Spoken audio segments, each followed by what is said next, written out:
successfully storming the Citadel. Over the weekend, Hilton Head Island Elementary School's STEM club traveled to Charleston and took part in a science, technology, engineering, and math competition. The club's advisor recorded video of the students competing in several robotics events. A group of students won an honorable mention trophy for Lego Golf. It's a big 12 by 12 board where there are lines diagonally and one straight, and then there's a hole in the middle. And then there are 2 pucks on each line, and you have to get your robot to go and put in the pucks. And then after you're done with all your pucks, you can get the other team's pucks and put them in. For the event, students worked together building and coding their robot. My job was to code the robot. Something that's hard about it is sometimes the code might not work with the robot itself.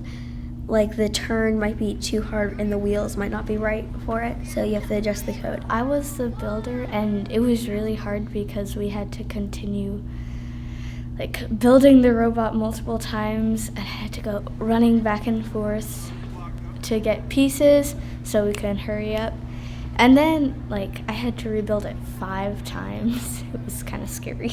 Another team won a trophy for competing in the Mystery Challenge. Students learned about the objective hours before the event started and then had to use teamwork to build a robot that could navigate through a maze. And my main part was building. I did a little bit of coding, but Alex and Wesley did the most of the coding. They were my teammates. I couldn't have done it without them. The maze part was not that hard, but hitting the walls was the hardest part. The way I won is you got 5 points for moving forward into the red, and then 2 points for getting back.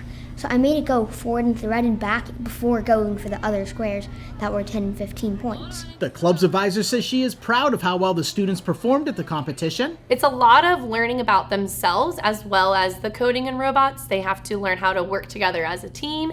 They each have their own little job, so if they are not prepared, then it's going to hurt the team overall. So they learn a lot about problem solving. When the code doesn't work, they have to go back and regroup and figure out what they need to work on. 37 students from Hilton Head Island Elementary School competed at the Storm the Citadel. For the Beaufort County School District, Ron Lopes.